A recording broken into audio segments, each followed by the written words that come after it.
17 bidang. Hal 17 bidang.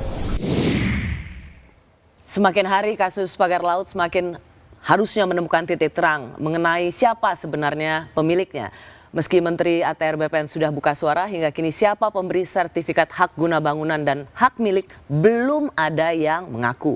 Masih bersama saya Menteri Kelautan dan Perikanan Bapak Sakti Wahyu Trenggono. Pak Treng, Ya. Tahun penerbitan sertifikat itu ada di tahun 2023.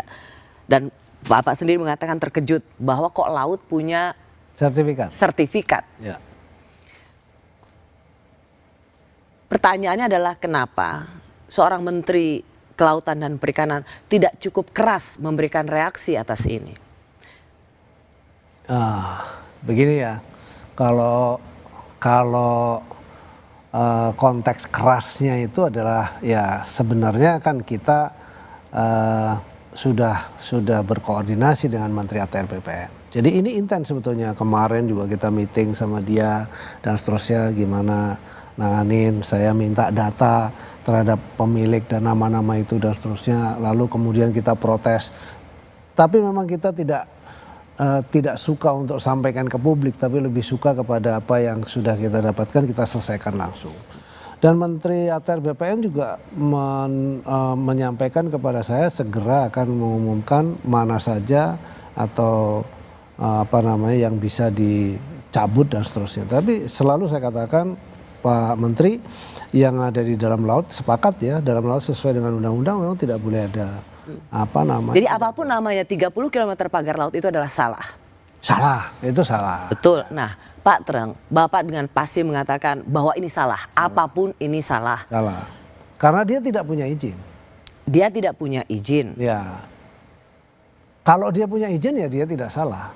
Tapi ada suratnya. Ada surat izinnya, tapi ini kan tidak ada. Karena menurut ATR BPN mengatakan bahwa ini cacat prosedur, cacat materi, cacat hukum. Dari sisi dari sisi kepemilikan lahan di bawah laut itu. Nah, kalau kami adalah dari sisi bangunan yang ada di laut, itu harus izin kami. Nah Pak Treng, ini tentang pembangunan 30 km pagar laut yang nggak ketahuan sampai sekarang siapa yang membangun dan ternyata ini kan sedang dalam proses ya. Sedang dalam proses kan. Tapi sampai sekarang kan nggak ketahuan, Pak. Kan baru beberapa, kan udah ada pemanggilan kan udah. Baik, kalau begitu saya ingin mengatakan begini, ini tentang penyelidikan 30 km pagar laut, tentang kepemilikan lahan yang juga dianggap cacat materi. Kalau dari kami adalah tentang siapa yang membangun pagar itu. Tentang apa? Tentang siapa yang membangun pagar itu. Tentang siapa yang persis, itu yang justru menjadi banyak pertanyaan publik. Kalau kepemilikan lahan itu ranahnya adalah ATR BPN. Nah, kalau seperti ini saya melihat ya Pak Treng, kok Menteri KKP sepertinya karena ini tentang otoritas Bapak. Ini yang terdampak adalah para nelayan yang termarginalkan. Kok sepertinya Kementerian KKP ini, Kementerian Kelautan dan Perikanan ini kayak nggak tahu apa-apa ya Pak? Ya sebenarnya nggak juga. Kan semua udah tahu yang namanya pemberian sertifikat di laut itu udah pasti nggak boleh. Dan itu ada di dalam undang-undang. Jadi kalau kemudian sama seperti kita, di mana itu? Contoh misalnya, kegiatan pembangunan dari pesisir ke laut itu harus memiliki izin kesesuaian ruang laut. Dan itu harus izinnya lewat Kementerian Kelautan dan Perikanan. Jadi apabila ada kegiatan yang tidak memiliki izin itu, maka kita hentikan dan kita stop. Dan di seluruh Indonesia sudah kita lakukan itu. Kita sudah, tadi yang saya sampaikan ada 196 kasus yang sudah kita lakukan, termasuk dalam konteks ini KKP merasa kebobolan? Iya, kita selalu kan dengan 196 itu kan berarti kan bobol juga. Atau sebenarnya KKP tahu, tetapi karena ini bagian dari yang disebut proyek strategis nasional, mengamankan apa yang menjadi perintah Omnibus Law tentang investasi, dan ini tentang sesuatu yang sangat sensitif, mengamankan satu kebijakan. Enggak. Maka saya kira kalau itu Rossi yang paling tahu lah daripada saya. Jujur asli, saya betul-betul fokus kepada bangunan yang tidak memiliki izin di tengah laut. Dan itu di pinggir pantai sampai dengan tengah laut. Dan terus terang Rossi, ya Mbak Rossi, 4 tahun ini kita melakukan sosialisasi yang begitu intens di tengah berbagai macam keterbatasan ya, keterbatasan operasional, keterbatasan macam-macam. Ini adalah sebuah hikmah besar kalau saya nangkepnya. Saya kan merasa kalau misalnya Mbak Rosy bilang nih, aduh ini kok Menteri KKP sepertinya kok malah menjadi dipojokkan dan seterusnya. Nah, saya merasa ini adalah bagian dari hikmah besar dari Yang Maha Kuasa. Kenapa? Untuk supaya seluruh masyarakat Indonesia bisa melihat bahwa laut itu menjadi sangat penting. Dulu nggak peduli laut itu main dipakai aja. Ini contoh ya, misalnya Labuan Bajo aja.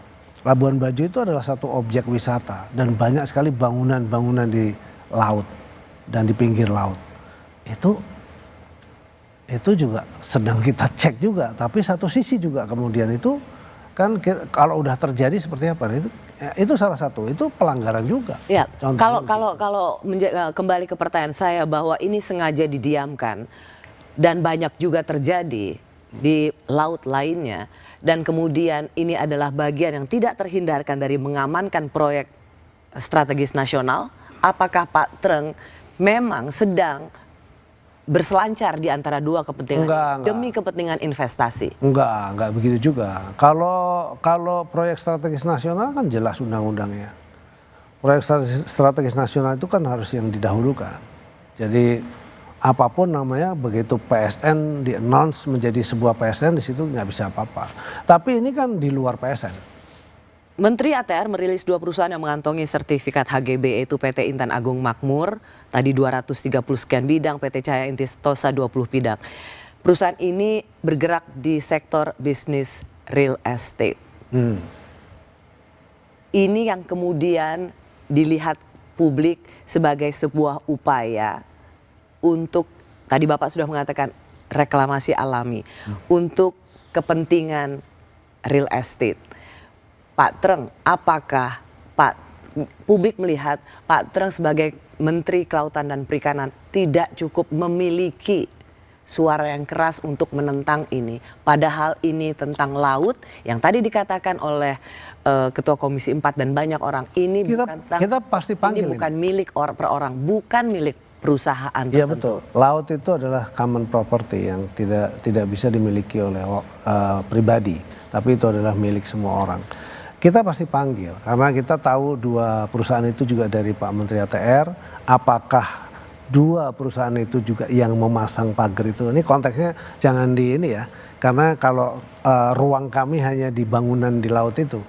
Jadi artinya kalau kita didorong ke tempat yang lain pasti salah itu.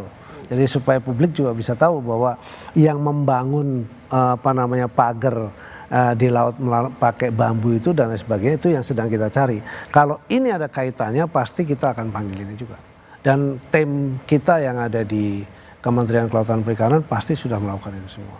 Jadi di mana alamatnya PT ini akan berkoordinasi dengan Kementerian ATR BPN untuk kemudian kita tanya gitu. Bukan menjadi logika yang sangat lumrah ya Pak? Kalau 30 km itu ditengarai, misalnya tadi sekali lagi referensinya adalah Menteri ATR, 2 perusahaan yang mengantongi sertifikat HGB itu adalah 2 perusahaan tadi, dan logikanya adalah mereka yang memiliki HGB itu memiliki kepentingan untuk membangun pagar laut. Kan dalam konteks dalam konteks hukum kan juga kita harus mengedepankan praduga tak bersalah dong, ya kan? Tapi mungkin itu jangan dianggap sebagai sesuatu yang seperti kayak biasa aja, enggak juga. Kita harus mengedepankan itu. Nanti kalau enggak kan jadi salah. Jadi semua jadi main melanggar gitu kan.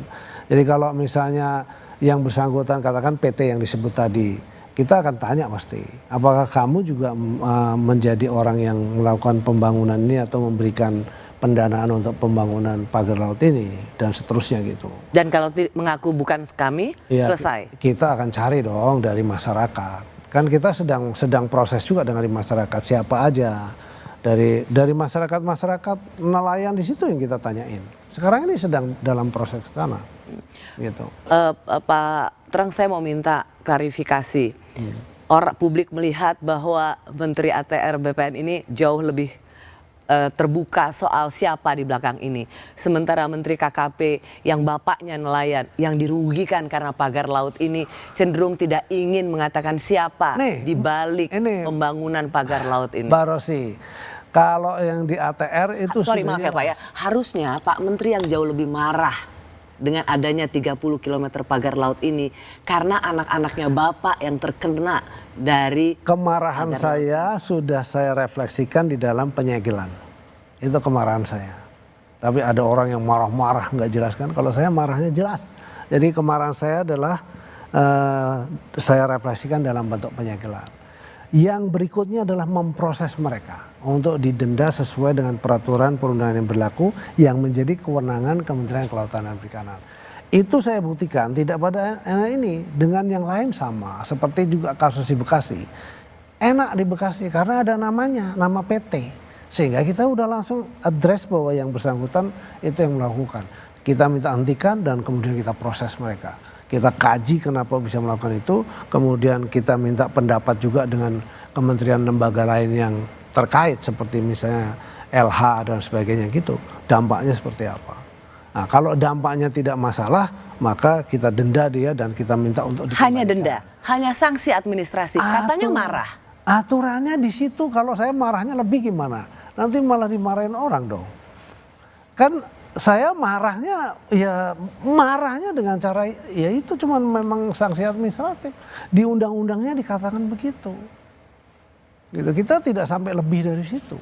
Kalau Bapak, Nah ini hikmah menurut saya yang kemudian tadi hikmah di buat Komisi 4. siapa Pak? Tidak Hikmah. hikmah untuk para nelayan, mereka sudah Hikmah untuk para nelayan dong. Jadi tadi di Kementerian di Komisi 4 juga sudah diminta ada kesimpulan situ bahwa untuk dievaluasi tentang undang-undang kelautan, undang-undang yang berkaitan dengan kelautan untuk kemudian bisa disinergikan. Itu kan menjadi bagus karena itu poin-poin seperti ini harus bisa masuk sehingga orang juga tidak bisa sembarangan aja main entry ke laut dengan bebas gitu. Itu yang kita harapkan. Saya masih ingin mempertanyakan apa yang ditanyakan publik sekaligus juga yang ditanyakan oleh Komisi 4 DPR. Pasti. Siapa yang bangun ini? Ya, Kami saya kembali. dalam waktu tidak lama mudah-mudahan bisa terkuat. Saya masih mau tanya lebih lanjut, Pak Terang. Kami kembali saat lagi.